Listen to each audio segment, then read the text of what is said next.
संतान केउ बारे जन्मग्रहण कले बापा मां को आयुष वृद्धि पाई थाए।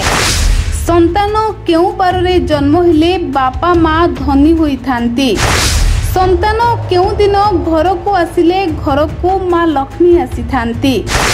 संतान केउ बारे जन्म हेले बापा मां को आयुष हानि होई थाए। दर्शक बंधु, पिलाटीए गर्भरे थिबा बेले बापा मां माने ताकू भल पाइबा देई थांती। दुनिया रे जदि किए काहाको अंध परी भल पाए ताहले से हेउछि मां, जे कि ता छुआ को न देखि मध्य गर्भरु भल पाइबा देई थाए। 10 मास 10 दिन पेटरे छुआ थिबा बेले बापा मां माने तार आसीबा बाटको चातक परी चाहि रही थांती।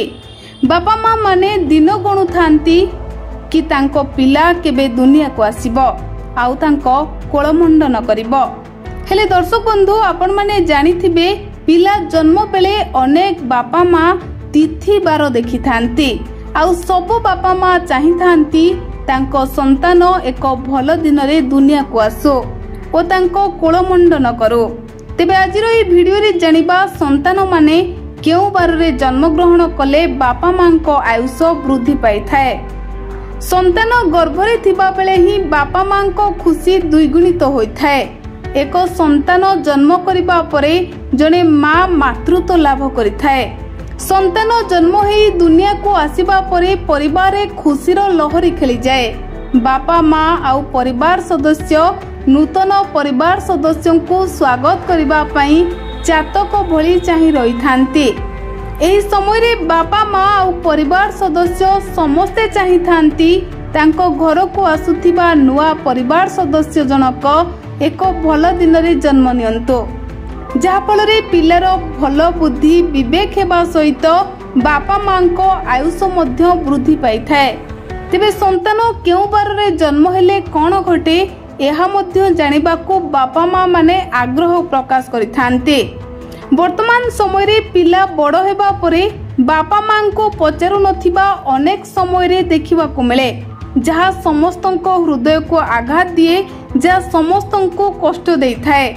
बापा मां वर्ष वर्ष धरी पिला मानंको अनेक कष्ट करी बड़ मनीष करिथिबा बेले संतान माने बड़ होई निज इच्छा रे उड़ी बुलंती, जहा फल रे बापा मां माने वृद्धा समय रे संतान मानंको भल पाइबारु वंचित होई थांती।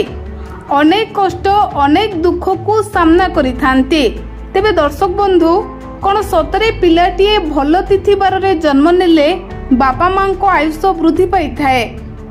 वास्तव रे कहिबा को गले बापा मां माने पिलांको खुशी रे खुशी आउ दुख रे दुखी होई थांते। पिला माने जदि बड़ हेबा परे सठिक रास्ता रे सत पथ रे चलंती तेबे बापा मां तांको परिणत बयस रे शांति पाई थांती। आउ जदि पिलाटीए भूल बाट को चली जाए तेबे बापा मां माने प्रतिदिन मरी मरी बंची थांती।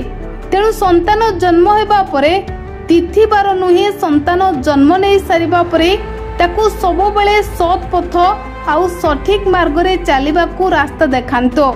यह करिबा द्वारा संतान बड़ हेबा परे भूल बाटरे आदौ जाई नथांती। आउ पिला माने जदि सठिक रास्ता रे जानती तेबे बापा मां को आयुष वृद्धि पाई थाए। कारण कथारे कुहा जाए लुण खाए हांडी चिंता खाए गंडी। तेणु बापा मां माने पिलाटीए जन्म हेबा परे उचित शिक्षा देबार आवश्यकता रहिछि। संतान जेउ दिन रे भी जन्म नियंतु आपण जदि तांको शिक्षा संस्कार देई बड़ करंती तेबे आपणको वृद्धा अवस्था हस खुशी रे कटिबा सहित आपणको आयुष मध्य वृद्धि पाइबो। Bureau report BNS live.